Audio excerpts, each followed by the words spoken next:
Hello student, ये BSc 6 semester का second unit है। और सेकंड यूनिट में हमने पहले लेक्चर में कुछ टॉपिक हमने देख लिया था। अभी आज हमारा सेकंड लेक्चर है, ठीक है। तो सेकंड लेक्चर में हम देखते हैं पहले लेक्चर में हमने कहाँ तक कर लिया था, बस उसको थोड़ा थोड़ा करते हुए हम आगे बढ़ रहे हैं। सेकंड लेक्चर में देखिए क्या है। ये फर्स्ट लेक्चर में हमने पढ़ा क्या था। तो इस पेपर फर्स्ट है, ये पेपर फर्स्ट का यूनिट सेकंड है। अभी हमने इसमें बात करना है कि यूनिट सेकंड का नाम क्या है। तो यूनिट सेकंड को हम पॉपुलेशन जेनेटिक्स के नाम से जानते हैं। अब पॉपुलेशन जेनेटिक्स में हमें कवर क्या करना है, टॉपिक माइक्रो इवोल्यूशन कवर करना है। Topic micro evolution, macro evolution, और इसी में हमने मेगा इवोल्यूशन के बारे में भी बात किया है। What is the mega evolution, ठीक। Allele frequency, genotypic frequency, Hardy Weinberg equilibrium and condition for its maintenance, force of evolution के बारे में बात किया गया है इसमें। तो हम लोगों ने यहां तक बात कर लिया है। माइक्रो इवोल्यूशन हमने पिछले वीडियो में देख लिया है, लेक्चर 1 में आप चाहें तो जाके वहां देख सकते हैं।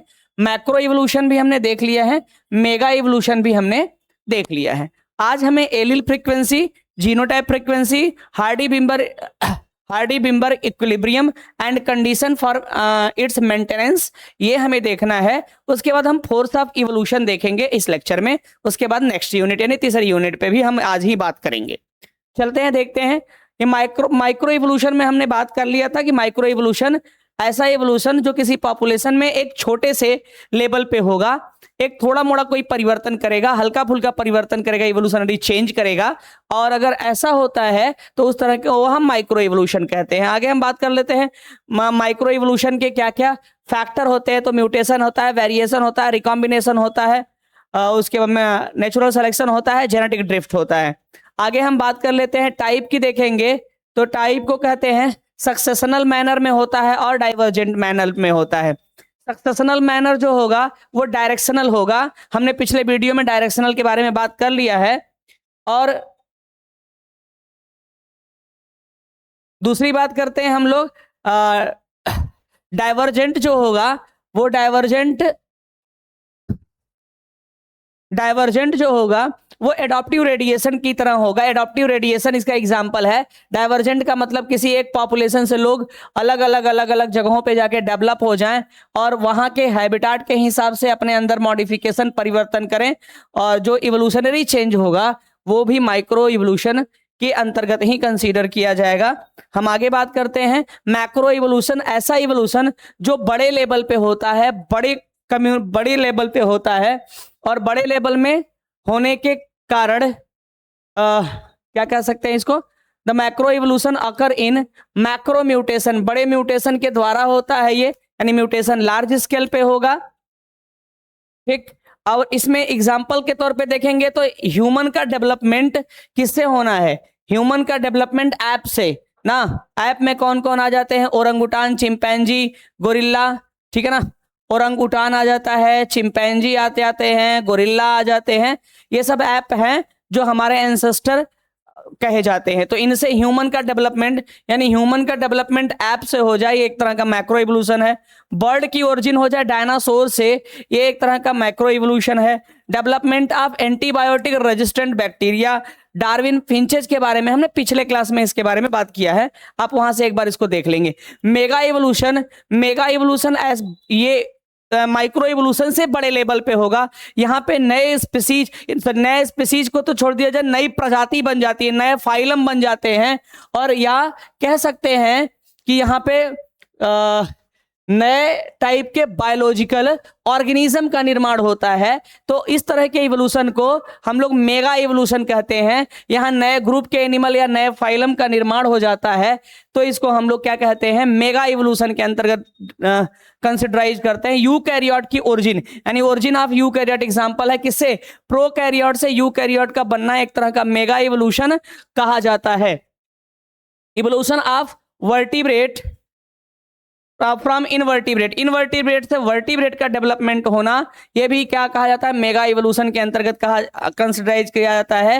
एक्वेटिक एनिमलों से टेरेस्ट्रियल एनिमलों का डेवलपमेंट हो जाना, यानी पानी में रहने वाले जीवों से जमीन पे रहने वाले जीवों की उत्पत्ति हो जाना, यह एक तरह का मेगा इवोल्यूशन कहा जाता है। यहां तक तो हम लोगों ने देख लिया है पिछले क्लास में।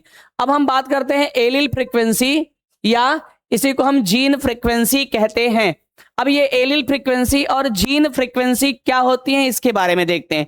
एलील फ्रीक्वेंसी और जीन फ्रीक्वेंसी हम किसको कहते हैं ये देखिए।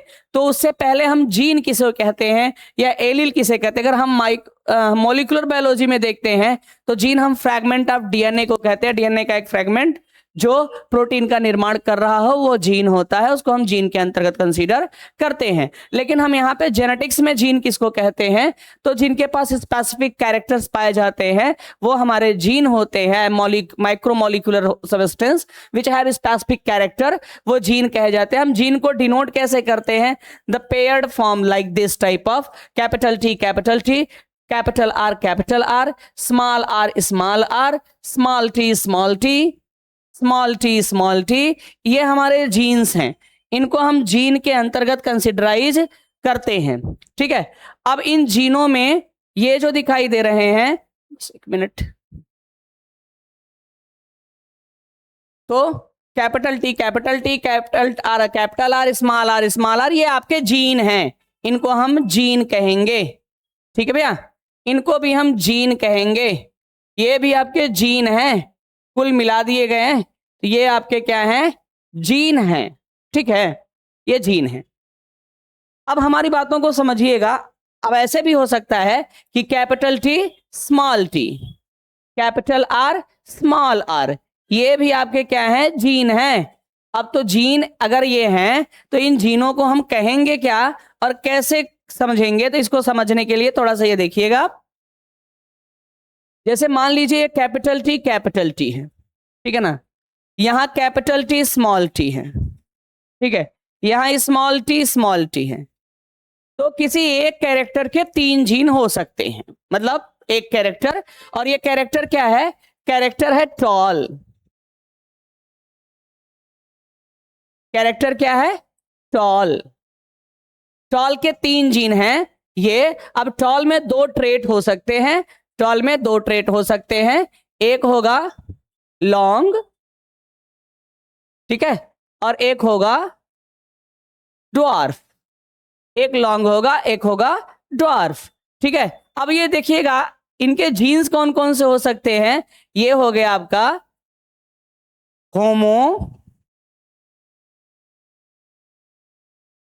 होमोजाइगस डोमिनेंट, ये हो जाएंगे हेटेरोजाइगस डोमिनेंट, और ये हो जाएंगे होमोजाइगस रिसेसिव। ठीक है, तो ये तो आपके जीन हो गए। ये सभी क्या हो गए भाई साहब, ये सभी हो गए आपके जीन। ठीक है, तो जीन के 3 फॉर्म होंगे। ठीक है, होमोजाइगस डोमिनेंट, हेटेरोजाइगस डोमिनेंट और होमोजाइगस रिसेसिव। अब हम एलील की बात करते हैं तो एलील जो है आपके 2 प्रकार के हैं। एलील जो है वो आपके 2 प्रकार के यहां पे एलील दिखाई देंगे। एक होगा आपको डोमिनेंट एलील और एक होगा आपको रिसेसिव एलील। डोमिनेंट एलील होगा और एक होगा आपका रिसेसिव एलील। डोमिनेंट एलील को हम कैपिटल से और रिसेसिव एलील को स्मॉल से डिनोट करेंगे। ठीक है, डोमिनेंट एलील को कैपिटल से और रिसेसिव एलील को स्मॉल से। जैसे मान लीजिए कैपिटल टी है यहां और यहां पे स्मॉल टी है। ठीक है, तो अब एलील्स आपके हो गए टी, और ये डोमिनेंट एलील और रिसेसिव एलील। तो यहां तक एलील और इनका कांसेप्ट आप लोगों का क्लियर हुआ होगा। तो अब देखते हैं हम, ये जीन की बातें आगे बढ़ती हैं तो इसको हम देख लेते हैं। ठीक है, क्या कह रहा है ये, बस 1 मिनट देख लेते हैं। बातें ये क्या कह रहा है, gene frequency refer to the relative proportion of specific allele in a gene pool compare with other allele, okay, at the same locus with number no regard to their distribution in the organism. Example के तौर पे देखेंगे, considered as, example क्या कर रहा है, explanation क्या है, कंसीडर्ड एज, मानिए hypothetical population of a red, population of a red and white color flower, red and white color flower where the color is controlled by two allele। जो colour है वो कंट्रोल किए जाते हैं to allele से। कौन है? रेड जो कंट्रोल किया जाता है वो आर से कंट्रोल किया जाता है, व्हाइट जो कंट्रोल किया जाता है वो स्मॉल आर से किया जाता है। तो कंट्रोल बाय टू एलिल कौन कौन सा? आर और स्मॉल आर, कैपिटल आर और स्मॉल आर एट सेम लॉकस, जो एक ही लॉकस पे हैं। आर इज डोमिनेंट, अभी बताया कि जब कैपिटल रहेगा तो वो डोमिनेंट रहेगा, और small R is recessive, small R जो है वो भैया क्या है? रिसेसिव है। तो ये बातें कह रहा है, ठीक है। स्मॉल आर क्या है? रिसेसिव है, ठीक है। और ये क्या है? आपके डोमिनेंट हैं, ठीक। तो एलिल आपके दो प्रकार के होते हैं जो कैरेक्टर को कंट्रोल करने का काम करते हैं। तो समझ में आया? और ये अगर दोनों साथ में रख दिए जाएं तो इनको हम लोग, आप आराम से बेसिक तरीके से समझ सकते हैं, इनको हम जीन कह देंगे। बातें समझ में आए? जो एक सेम लॉकस पे रहेंगे ना, कहां रहेंगे? सेम लॉकस पे रहेंगे, ठीक है। आगे नेक्स्ट, इन्हीं बातों को हम आगे देख लेते हैं। एलिल फ्रीक्वेंसी में the population exhibit three type genotype, यानी तीन तरह के जीनोटाइप होते हैं, या हम कह सकते हैं जीन, जितने जीन होंगे उतने जीनोटाइप होंगे। थ्री टाइप के जीनोटाइप होते हैं विथ द गिवन परसेंटेज, जो उनका परसेंटेज दिया गया है वो देख लीजिए कि ऐसे। अब ये क्या कह रहा है कि एक एलिल होता है होमोजाइगस डोमिनेंट, वो 25% होता है। एक होता है होमोजाइगस रिसेसिव, जो ये भी 25% होता है। और एक होता है हेटेरोजाइगस डोमिनेंट होगा। हेटेरोजाइगस होते हैं, ये डोमिनेंट ही होते हैं। क्या होते हैं? डोमिनेंट ही हमेशा ये होंगे। और ये 50% होते हैं। अब ये 25%, 50% ये हैं कैसे? इनको समझने के लिए हम यहां से देख लेते हैं। हम एक कैरेक्टर ले लेते हैं, कैपिटल आर, और दूसरा है स्मॉल आर, स्मॉल आर। ये कैरेक्टर हो गया और आपका ये कैरेक्टर हो गया, ठीक है। यहां से हम ले लेते हैं एक गैमेट और यहां से ले लेते हैं एक gamete. These are the parent और these are the gamete, okay. इनका हम क्रॉस कराते हैं तो हमें F1 जनरेशन में मिल जाते हैं capital R, small R. These are the F1 जन, फर्स्ट फेलियर हो गया। इनका हम सेल्फ क्रॉस कराते हैं, सेल्फ क्रॉस कराते हैं तो हमें क्या हो मिलता है भाई? हमें मिल जाता है भाई साहब, देखिए क्या मिलता है। हमें मिलता है ये कैपिटल आर, स्मॉल आर, समझ में आ रहा है। और यहां हो गया कैपिटल आर, स्मॉल आर। बातें समझ में आ रही हैं? तो देखिए अब इसमें क्या होगा, capital R, capital R, capital R, small R, capital R, small R, small R, small R, ये मिल गया, ठीक है। अब कह रहा है कि हमें कैपिटल आर एक प्रजाति मिल गई, कैपिटल आर स्मॉल आर मिला, plus capital R small R मिला, फिर और क्या मिला भाई? स्मॉल आर मिला। तीन चीजें हमें मिल गई, ठीक है ना। ये कुल आपका 100% है, ठीक है। 100% में तीन चीजें मिली हैं, यहां पीछे देखेंगे, यहां कह रहा है तीन चीजें मिलती हैं हमको, और ये टोटल 100% है। अब इसको हम कैसे करेंगे? देखिएगा, 4 में से ये आपका 2 है, तो ये हो गया क्या? 50%। क्या हो गया ये? 50%। और ये इधर हो गए कितने? 25%, ठीक है।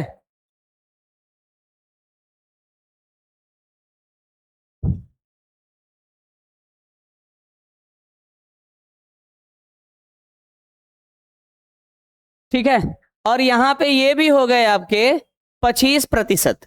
बातें यहां तक समझ में आ रही होंगी? ठीक है, तो यही बात आपको यहां पे भी ये कह रहा है कि जब हम कोई पॉपुलेशन देखेंगे तो उसमें जीन की फ्रीक्वेंसी कुछ इतनी होगी और ऐसे होगी। अब जीन की फ्रीक्वेंसी हम कैलकुलेट करने के लिए फार्मूला दिया गया है 2 इंटू, यहाँ क्या है 2 इंटू आर मतलब homozygous dominant plus capital R small R upon 2। ठीक है ना, तो 2 इंटू यहां पे आ गया 0% कितना है 25% और प्लस 0.05, ठीक है, और बटे अपॉन यहां 2 है। अब इसको हम कैलकुलेट कर लेंगे तो आपको यहां पे मिल गई फ्रीक्वेंसी। ठीक है ना, तो किसकी फ्रीक्वेंसी मिल गई? फ्रीक्वेंसी ऑफ आर मिल गई। आर मतलब एक आर है भैया, तो एक आर क्या है? ये एलिल है।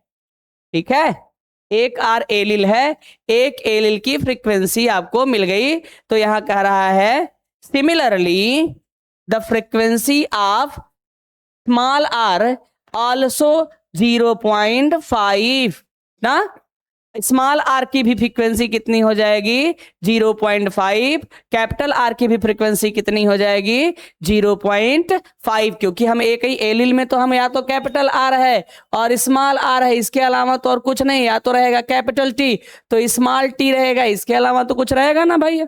बातें समझ में आई? चाहे यहां आप कैपिटल वाई कर लीजिएगा, सॉरी कैपिटल वाई कर लीजिए, चाहे स्मॉल वाई कर लीजिए, तो जो आप फ्रीक्वेंसी आपको समझ में आ गई।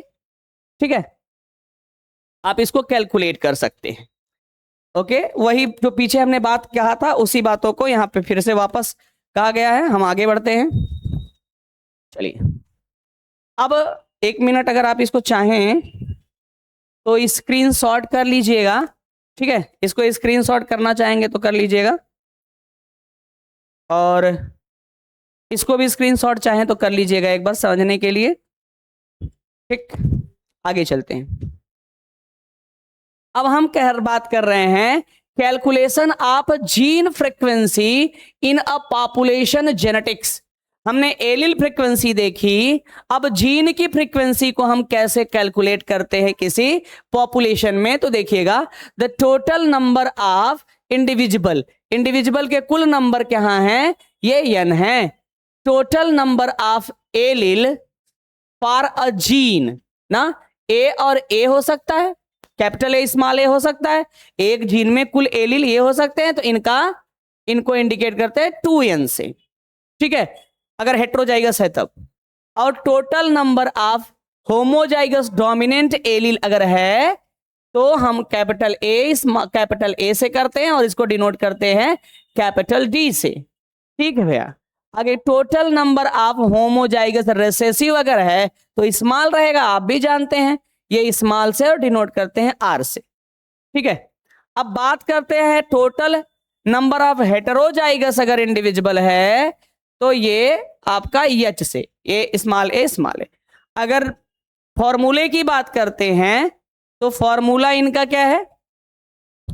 फॉर्मूला है आपका फ्रीक्वेंसी ऑफ एलिल या डोमिनेंट एलिल के लिए डोमिनेंट एलिल पी है, तो आप इस तरीके से ये फार्मूला, इस फार्मूला पे यहाँ पे दिए हुए डाटा को भरेंगे, फिल करेंगे और आपका रिजल्ट निकल आएगा। उसी तरीके से रिसेसिव के लिए फार्मूला दिया गया है, तो रिसेसिव की जगह यहाँ पे जो 2D लिखा है यहाँ पे 2R हो जाएगा, नंबर वहां पे दिया रहेगा और आप उसको क्वेश्चन अगर आएगा सवाल तो आप कैलकुलेट कर लेंगे। अब जीनोटाइप फ्रीक्वेंसी की बात करते हैं। ठीक है ना, तो डोमिनेंट एलिल और रिसेसिव एलिल अलग अलग अगर कैलकुलेट करना है तो वो करने के लिए एक फॉर्मूला था।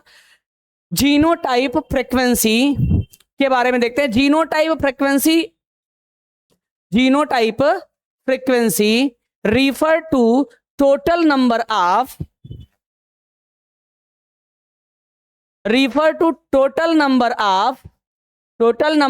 Individual of a particular kind of population that exhibit similar characteristics with respect to the locus under consideration. आगे, in a population with 2 allele A and B, एक पॉपुलेशन में 2 एलिल हैं और वो एलिल क्या है, ए है, और एलिल क्या है, बी है। एट वन लॉकस, एक लॉकस पे, वेयर ए इज डोमिनेंट, पीछे भी जाना है आप लोगों ने, और स्मॉल ए रिसेसिव, तो क्या होगा, therefore 3 kind of individual can be occur. अगर आपके पास एक डोमिनेंट एलिल ए है और एक रिसेसिव एलिल ए है, ऐसे ना, तो देयर कितने टाइप के जीनोटाइप बनेंगे, तो there are 3 type of individual, 3 तरह के इंडिविजुअल बनेंगे। कौन कौन से बनेंगे, ए, दूसरा स्मॉल ए, और एक बनेगा small A, sorry capital A small A. ये 3 इंडिविजुअल ऐसे आपके भाई साहब बनेंगे। हमारी बातें समझ में आ रही होंगी आपको।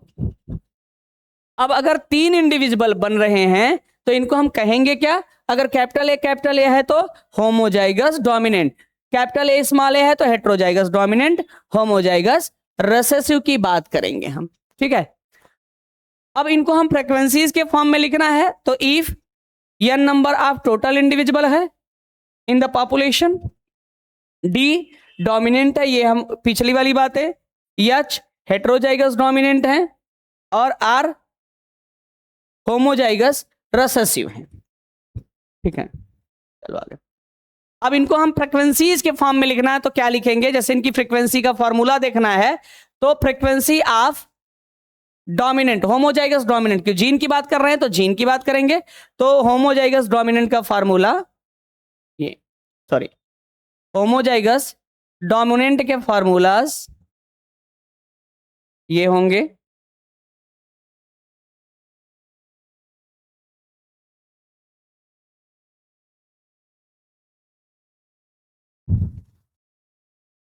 होमोजाइगस हेट्रोजाइगस डोमिनेंट के ये होंगे, और रिसेसिव के फार्मूला ये होंगे, ठीक है। तो कोई बहुत बड़ा लॉजिक नहीं है, सिंपल सा बात है, जो आगे समझे होंगे उनको समझ में आएगा।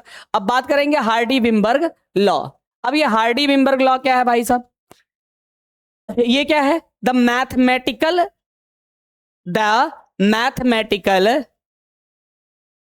Treatment of the distribution of gene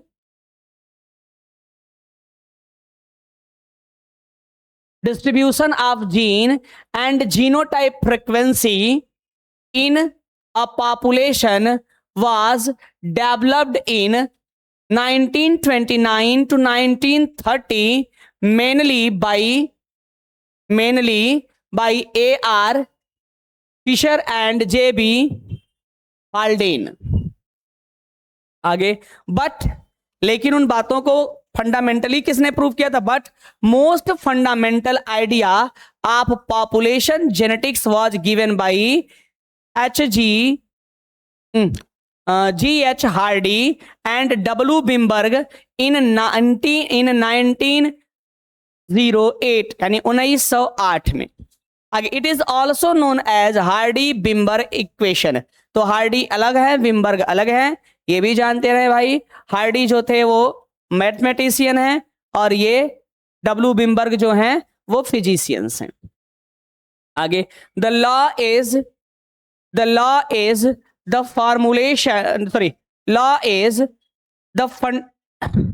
foundation of population genetics and modern evolutionary theory.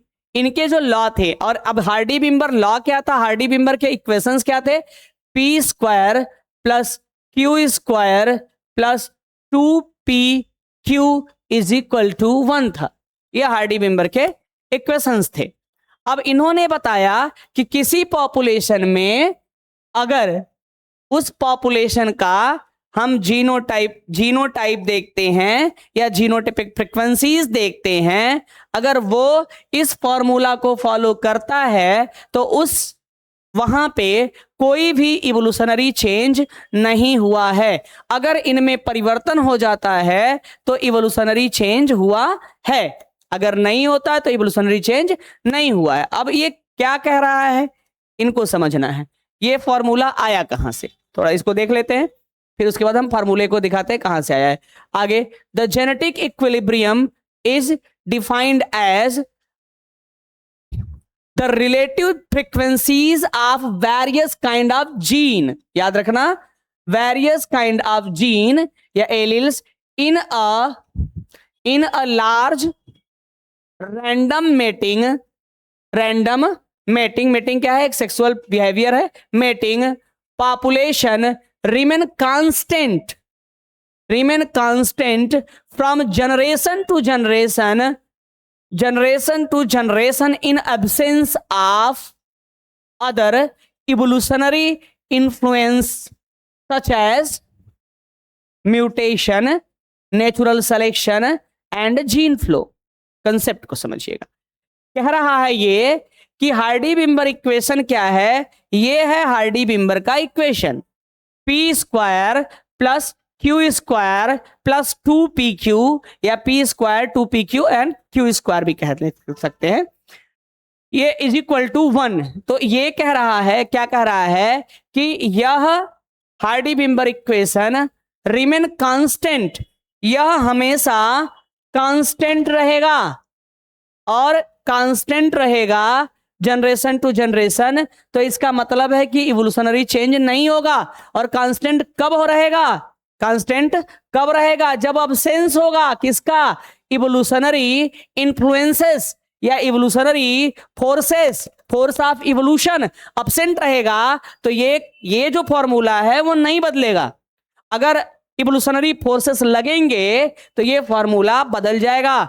ये बातें हार्डी-बिम्बर ने कहा। तो इवोल्यूशनरी फोर्स क्या क्या था या इवोल्यूशनरी इन्फ्लुएंसेस क्या क्या थे, म्यूटेशन था इवोल्यूशनरी इन्फ्लुएंस, नेचुरल सिलेक्शन है इवोल्यूशनरी इन्फ्लुएंस, जीन फ्लो है इवोल्यूशनरी इन्फ्लुएंस, म्यूटेशन क्या है, sudden change in organism which become inheritable, किसी ऑर्गेनिज्म के अंदर अचानक से होने वाला परिवर्तन जो इनहेरिटेबल होगा उसको हम म्यूटेशन कहेंगे सामान्य तरीके से। आगे दूसरा नेचुरल सिलेक्शन क्या है, natural selection are the process in which any natural disaster affect the population, या कोई बीमारी या कोई pandemic affect the population to perform evolutionary change. कोई बीमारी आ गई, कोई नेचुरल डिजास्टर आ गया, सुनामी आ गई, या प्लेट्स जो हैं हमारे धरती की वो क्या हो गई, बीच से फटी और उनके बीच में सागर, समुद्र, महासागर आ गए, ठीक है, जिसके वजह से दो कॉन्टिनेंट को वो अलग अलग भागों में बांट दिया, ठीक है, या किसी वजह से कोई बड़े माउंटेन का निर्माण हो जाता है दो प्लेटों को टकराने से, तो दो हैबिटेट अलग अलग बंट जाते हैं, ठीक है। उस तरह का अगर कुछ हुआ तब हो सकता है कि ये बदल जाए, या जीन फ्लो हो जाए, कोई एक ऑर्गेनिज्म एक एरिया को छोड़ के किसी दूसरे एरिया में चला जाए, ठीक है, जीन का माइग्रेशन हो गया, उसके साथ जो माइग्रेशन होगा तब ये इक्विलिब्रियम बदल सकता है, अन्यथा ये इक्विलिब्रियम बदलने के चांसेस यानी ये इक्वेशन चेंज होने के चांसेस नहीं होते। अगर ये चेंज नहीं होगा तो ये हम कह सकते हैं कि इवोल्यूशन नहीं हुआ, ठीक है। ये एक छोटा सा फॉर्मूला समझाने के लिए किया गया, इसका कोई बहुत महत्व तो नहीं है। हम आपको आगे देखते हैं, condition for the maintenance of Hardy Weinberg equilibrium.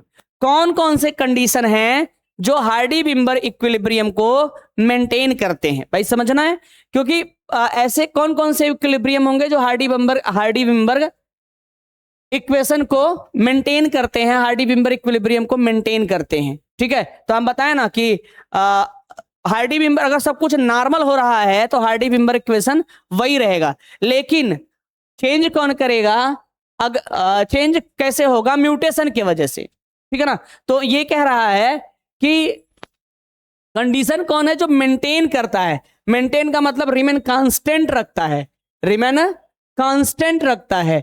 तो कांस्टेंट रखने वाला कौन होगा, अगर म्यूटेशन नहीं हुआ तो कांस्टेंट रहेगा, अगर रैंडम मेटिंग रैंडम मेटिंग हुई तो कांस्टेंट रहेगा। नो जीन फ्लो, जीन का फ्लो अगर नहीं हुआ, कोई जीन माइग्रेशन नहीं हुआ तब भी कांस्टेंट रहेगा। इनफाइनाइट पॉपुलेशन में अगर हम इसका स्टडी करते हैं तब भी आपको कांस्टेंट आएगा। और नो सिलेक्शन, कोई नेचुरल सिलेक्शन नहीं हो रहा है, तब भी ये कांस्टेंट रहेगा। ठीक है, आगे चलते हैं। आगे फोर्स ऑफ इवोल्यूशन की बात करते हैं कि what is the force of evolution. Force of evolution क्या है? फोर्स ऑफ इवोल्यूशन, हम फोर्स ऑफ इवोल्यूशन की बात कर रहे हैं कि ये फोर्स ऑफ इवोल्यूशन क्या है। तो ऐसा एलिमेंट या ऐसी एक्टिविटी जो इवोल्यूशन की प्रक्रिया को बढ़ा देती है, उसको हम फोर्स ऑफ इवोल्यूशन के अंतर्गत कंसीडर करते हैं। मतलब the activity which increases the rate of evolution which is called force of evolution. अब वो कौन सी एक्टिविटी है भैया? तो there are following force of evolution. Evolution के कई सारे फोर्सेस हैं। पहला है म्यूटेशन, दूसरा है selection, genetic drift, variation, chromosomal abnormalities या क्रोमोसोमल एबरेशन, पॉलीप्लॉइडी, एन्यूप्लॉइडी और आइसोलेशन। ये सारी प्रक्रियाएं क्या हैं? ये एक बड़ी प्रक्रिया है जो फोर्स ऑफ इवोल्यूशन के अंतर्गत कंसीडर की जाती है।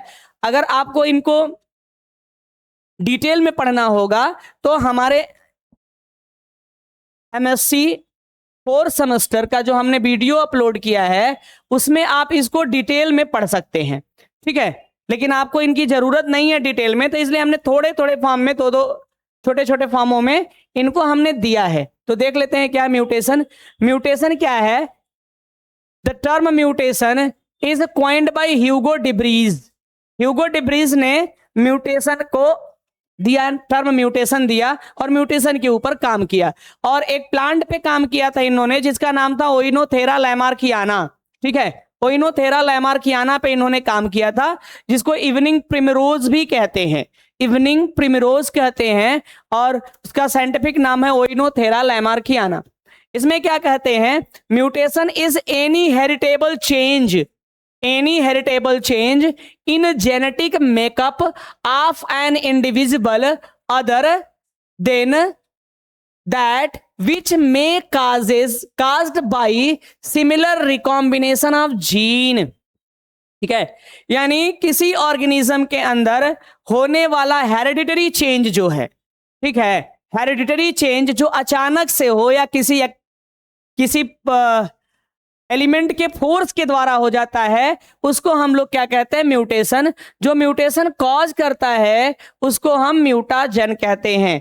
म्यूटाजन के बारे में अगर हम थोड़ा सा देखें तो म्यूटाजन आर दोज एलिमेंट या mutagen are those agent which causes mutation, उनको हम म्यूटाजन कहते हैं। There are following type of mutagen.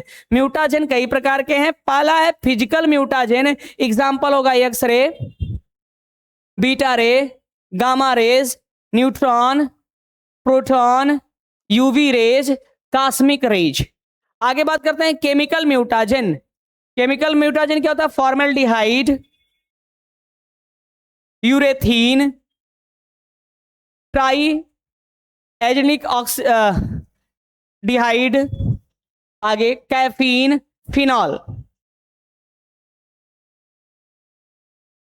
Try Elgin डिहाइड होता है। आगे बायोलॉजिकल म्यूटाजन में बैक्टीरिया है, वायरस है और कुछ फंजाइज हैं। आगे बात करते हैं म्यूटेशन का इवोल्यूशन से क्या संबंध है। तो म्यूटेशन का इवोल्यूशन से क्या संबंध है? तो mutation and evolution. Mutation is the force of evolution. Mutation क्या है? इवोल्यूशन का फोर्स माना जाता है। At present mutation along with variation are considered to be raw material. यहां याद रखना है, रॉ मटेरियल फॉर इवोल्यूशन। जो म्यूटेशन है वो इवोल्यूशन के लिए रॉ मटेरियल का व्यवहार करता है, कच्चे माल की तरह उपयोग में आता है। Mutation constantly generate new hereditary variant ना। म्यूटेशन नए हेरिडिटरी वेरिएंट को भी प्रोड्यूस करता है, क्योंकि ऐसा होता ही है। Variant accumulate in population and initiate the process of evolution. थोड़ा थोड़ा वेरिएशन पॉपुलेशन में एक्युमुलेट होता है, इकट्ठा होता है और वो इवोल्यूशनरी चेंज करता है। ठीक। चलो आगे, नेचुरल सिलेक्शन। नेचुरल सिलेक्शन क्या है? नेचुरल सिलेक्शन इसको चार्ल्स डार्विन ने दिया था। चार्ल्स डार्विन साहब ने नेचुरल सिलेक्शन दिया था और उन्होंने कहा था कि वही ऑर्गेनिज्म सरवाइव करेगा जो फिट होगा ना, सर्वाइवल ऑफ फिटेस्ट। अब ये सिलेक्शन जो होते हैं वो 3 प्रकार के होते हैं, सॉरी 4 प्रकार के होते हैं। 4 प्रकार के होते हैं। एक होता है आपका स्टेबलाइजिंग सिलेक्शन, एक होता है डायरेक्शनल सिलेक्शन, एक होता है डिसरप्टिव सिलेक्शन और एक होता है साइक्लिक सिलेक्शन। और ये सारे सिलेक्शन के बारे में हमने एमएससी 4 सेमेस्टर में डिस्कस किया है। अगर आप चाहें तो वहां जाके इसको एक बार देख सकते हैं, ठीक है। आपको यहां पे बहुत इनके बारे में जरूरत नहीं है। आगे, नेचुरल सिलेक्शन और इवोल्यूशन का क्या संबंध है? तो natural selection is the force of evolution, ये पीछे भी पढ़ा आपने कि ये फोर्स ऑफ इवोल्यूशन होते हैं, in which nature select those species that able to survive in nature. इसमें प्रकृति उन्हीं को सेलेक्ट करती है जो प्रकृति में सर्वाइव करने की क्षमता रखते हैं। जो सर्वाइवल नहीं कर पाते उनको प्रकृति सेलेक्ट नहीं करती, वो खत्म हो जाते हैं। Natural selection is also called the guiding force of evolution. क्या कहता है ये? इधर लिखे होंगे कहीं, these are the guiding force of evolution. Natural selection is the guiding force, यहां पे ढक गया है, there is the guiding force of evolution लिखा हुआ है। तो नेचुरल सिलेक्शन एक गाइडिंग फोर्स ऑफ इवोल्यूशन है, फोर्स ऑफ इवोल्यूशन है। प्रकृति उसी को सेलेक्ट करेगी जो सर्वाइवल ऑफ फिटेस्ट, यानी जो सर्वाइव करने के योग्य होगा। आगे हम बात करते हैं जेनेटिक ड्रिफ्ट। अब ये जेनेटिक ड्रिफ्ट क्या है भैया? Random change in genetic frequency occur by chance and not under the control of natural selection called genetic drift। Genetic drift क्या है? Random change in gene frequency. कोई जीन फ्रीक्वेंसी है, उसके अंदर अचानक से कोई परिवर्तन, रैंडम चेंज हो जाए और वो नेचुरल सिलेक्शन के द्वारा कंट्रोल ना किया जा रहा हो, उसको हम जेनेटिक ड्रिफ्ट कहते हैं। तो जेनेटिक ड्रिफ्ट को हम रैंडम चेंज कह सकते हैं इन जीन फ्रीक्वेंसी। और ये कैसे होता है? ये बाई चांस हो जाता है, अपने से, ठीक है। आगे, साइलेंट फीचर क्या है जेनेटिक ड्रिफ्ट का? ठीक है, ये इवोल्यूशनरी फोर्स होता है जेनेटिक ड्रिफ्ट, ये बाई चांस होता है जेनेटिक ड्रिफ्ट, ठीक है। और ये स्मॉल पॉपुलेशन में होता है जेनेटिक ड्रिफ्ट। जेनेटिक ड्रिफ्ट क्या होता है? स्मॉल पॉपुलेशन में होगा, इवोल्यूशनरी फोर्स है एक तरह का, बाई चांस होता है ये। और इसमें क्या होता है? मे बी लॉस होता है या रिड्यूस होते हैं कैरेक्टर्स, ठीक है। कभी कभी आपको इंक्रीज होते भी दिखाई देते। लॉस होने का मतलब खत्म हो जाना, रिड्यूस होने का मतलब कम हो जाना, और इंक्रीज करने का मतलब बढ़ जाना, ठीक है। आगे, by genetic drift new mutation can be arise. Genetic drift से म्यूटेशन, रैंडम चेंज छोटे से जगह पे हो रहा है, और अगर वो इवोल्यूशनरी फॉर्म में चला गया तो एक नए म्यूटेशन की उत्पत्ति होती है। जेनेटिक ड्रिफ्ट से नए म्यूटेशन आते हैं। ये आपको CUET में पूछा क्वेश्चन है, CUET PG में पूछा हुआ क्वेश्चन है। फोर्स ऑफ, ये जेनेटिक ड्रिफ्ट पूछा हुआ है, फोर्स ऑफ इवोल्यूशन पूछा हुआ है, सिलेक्शन पूछा हुआ है। तो इनको आप थोड़ा सा पढ़ेंगे, मजा आएगा आपको। जेनेटिक ड्रिफ्ट में B fix in small population, fixed होता है ये स्मॉल पॉपुलेशन में, मतलब ये स्मॉल पॉपुलेशन में ही होंगे। आगे, जेनेटिक ड्रिफ्ट और इवोल्यूशन। जेनेटिक ड्रिफ्ट से इवोल्यूशन का क्या संबंध है? The role that genetic drift actually in the evolution of organism in nature has been the subject of debate, ठीक है। ये जेनेटिक ड्रिफ्ट इवोल्यूशन कराता है कि नहीं कराता है, ये मुद्दा है अभी किसका? डिबेट का। किसका मुद्दा है? डिबेट का। क्योंकि अगर ये बढ़ता है, the genetic drift become increases, they considered as mutation. इनको हम म्यूटेशन के अंतर्गत कंसीडर कर देते हैं। तो जेनेटिक ड्रिफ्ट है कि नहीं है, ये मुद्दा किसका है, जेनेटिक ड्रिफ्ट इवोल्यूशन करवाता है कि नहीं, तो इसमें अभी कुछ डाउट है, but seems little doubt that it display at least the minor role, ये माना जा सकता है कि ये थोड़ा बहुत रोल प्ले जरूर करता है, 100% करता है कि नहीं करता, इसमें अभी डाउट है। ठीक है भैया, आगे चलते हैं। तो ये चैप्टर, ये यूनिट जो आपका था, यूनिट सेकंड था, वो खत्म हुआ।